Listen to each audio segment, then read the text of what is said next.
The 3rd of January 2019, Manchester City beat Liverpool. 11mm was the difference between Liverpool and true greatness. Last week I had a conversation with a friend of mine saying what is the greatest what if in football history, and I want you to tell me down below what your biggest what if is, because mine is Liverpool 2019. For some people the greatest what if is a simple transfer, a simple match, but for this it is a simple 11mm. This was the difference between Liverpool and true and utter greatness in the English football game forever. Now you may think that I'm going over the top here, so let me explain to you exactly what would have happened this year if that ball went in. Then Liverpool would have been Centurions, Invincibles, Premier League and UCL winners in the same season. All of this combined would have made Liverpool the greatest Premier League team in history. Now of course you may say, well, there's no guarantee that they would have went on to win the game, because that goal would have put them 1-0 ahead, but that's the fun of a what if, isn't it?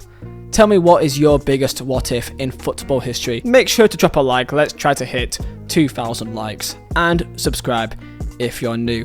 And of course, Mazzella Designs, and for this video I will use a code WHATIF for 15% off. Link down below top of the description.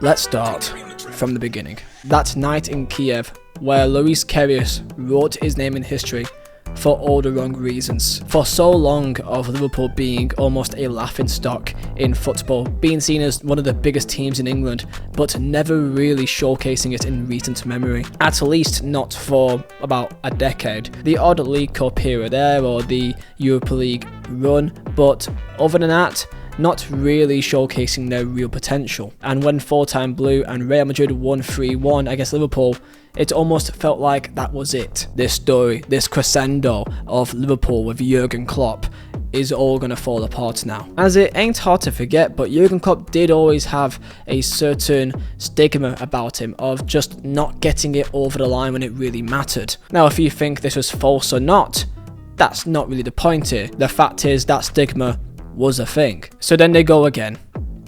The 2018-19 season. And if you forgot, let's get into the team. The main squad went as followed: Alisson in goal, Trent Alexander-Arnold and Robertson as fullbacks, with Lovren and Van Dijk as centre-back as the main duo for the entire year. However, the likes of Joe Gomez and Matip played their part throughout the entire year, with a midfield three that rotated quite heavily, but with some main sort of players. Jordan Henderson being the main starter, with Fabinho, Gini Van Nardem, James Milner, Naby Keita and Lallana rotating throughout them all. And then there's the attackers, the big three. Of course, you know, Sadio Mane, Mohamed Salah and Roberto Firmino, with, okay, you would think depth behind it, but not really insane, with the likes of Divock Origi, Shaqiri, Sturridge, and that was pretty much it when it comes to the attackers. And fortunately for them, they didn't really have any injuries throughout this campaign. In the 2017-18 year, Liverpool were 25 points off the winners Manchester City, who of course completed as Centurions. The possibility of bridging that gap felt like almost a fantasy. When it comes to the attack, Liverpool was relentless, with Mohamed Salah and Sadio Mane both gaining the golden boot with 22 goals each. But what actually made them stand out? What made Liverpool the team that they were? Well, there's one key word that I'm sure that you've heard 1,000 times, and that is the gegenpress. Klopp's signature tactical move, which is of course gegenpressing, or really just counter-pressing. This tactic involves the entire team aggressively pressing the opponent as soon as they lose possession. This high intensity pressing was really aimed to win the ball back as quickly as possible in advanced areas of the field, which is something that every team tried to achieve, but only really Liverpool did it successfully at a high top elite level. Doing this denied their opponents time to build attacks, and they forced mistakes from this, meaning that when Liverpool played a lesser team, it was almost a guarantee that they would get on top. This is what made Liverpool quite different and distinct to other teams, and it played a pivotal role in their success. Gegenpressing is by far the most common thing that you've heard when it comes to Liverpool this season, or really any season, but there's many other aspects too. For example is their key element, and that is their three attackers and how fluid they are. The attacking trio of Mohamed Salah, Roberto Firmino and Sadio Mane was pivotal not only by their quality but by their intelligence too. Their movement and interchangeability was key to destabilising opposing defences. Firmino playing as a false 9 dropped deep to link up play and therefore create space for the likes of Sadio Mane or Mohamed Salah to exploit with their pace. Therefore, if you are a centre back trying to mark out Firmino, if Firmino drops deep, then there's always space in behind for you, and either you can just let Firmino go and he's in space, which is also a problem, or you go with him and therefore there's space behind you, and that is an even further problem, creating this almost tug-of-war mentally with the opposing defenders, which is the best choice at each individual time. And when you're playing against top level elite athletes, that is a very hard thing to face, and this is when the gegenpress and the fluid front three comes together so well when it comes to their transitions. As they aggressively press their opponents and winning the ball back, it meant that with the pace of Salah and Sadio Mane, they can transition quickly from defence to attack, using their high quality defenders and midfielders to get the ball into the correct areas. And who are these high quality players you're thinking of? Well, you already know who they are. They're fullbacks. Incredibly intelligent and largely attacking based fullbacks in Andy Robertson and Trent Alexander-Arnold.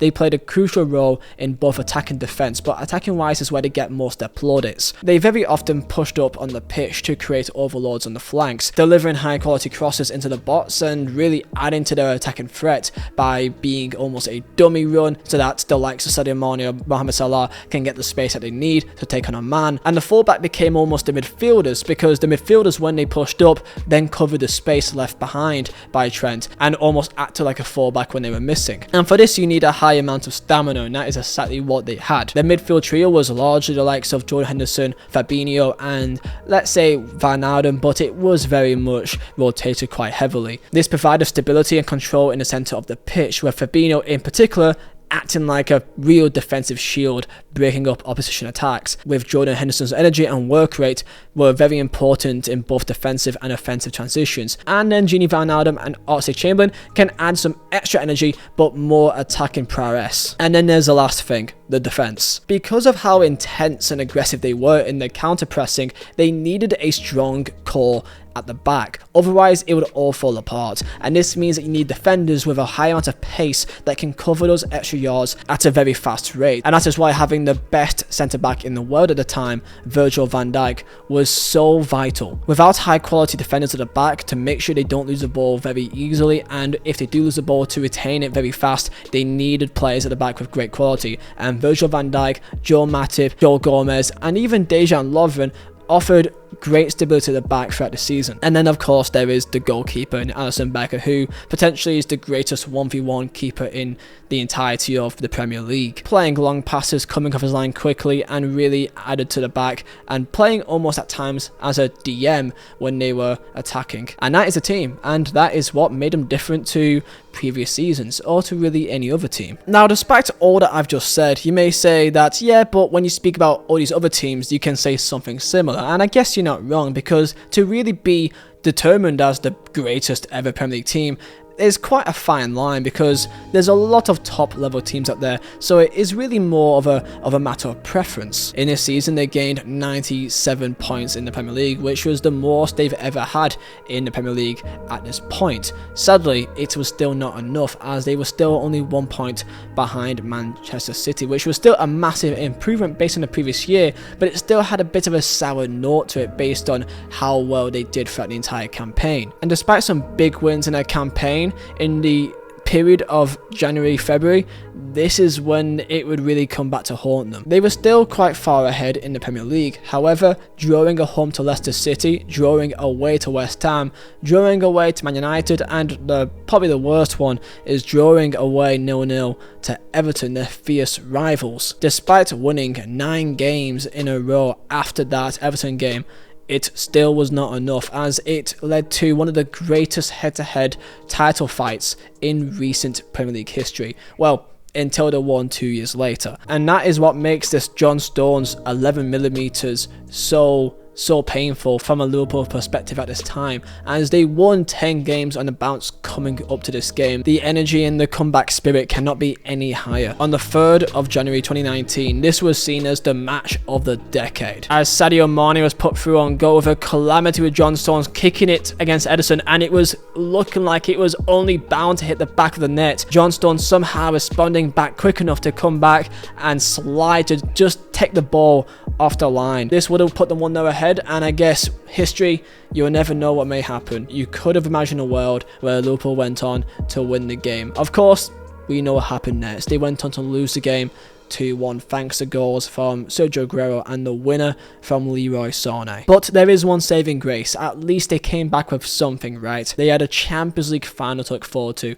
in Madrid, and they had Tottenham Hotspur waiting for them, which felt like they simply had to win. One of the greatest all-time Champions League campaigns, and I'm willing to potentially do a video on this alone because it was insanity. After losing 3-0 away at the Camp Nou due to a Lionel Messi masterclass, Liverpool somehow, without Mohamed Salah, came back to win 4-0 with one of the most famous nights not only in Liverpool's history, in Champions League history, but in football history. And that stigma that Jurgen Klopp never can get it over the line when it really mattered, well, that all finally came together and was put to rest when they finally got their hands on a major trophy and beat Spurs 2-0 in a Champions League final. So I guess that is kind of it when it comes to this video, but the what if is still the main question here. If Liverpool went on to win that game against City, then they would have had 100 points. They would have been Premier League winners,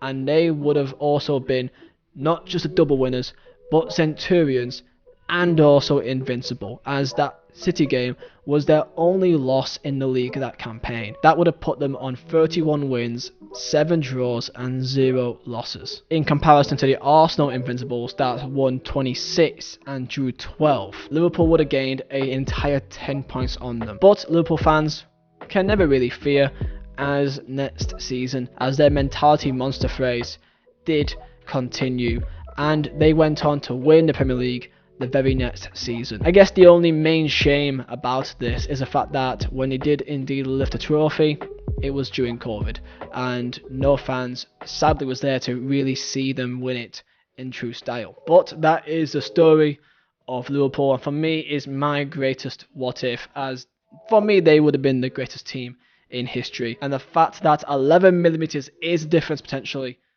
is insanity. So tell me your thoughts down below. Tell me your greatest what if in football history. And subscribe if you're new. Use code WHATIF for 15% off. Mazar Designs, my own design company. Link down below. And I'll see you next time.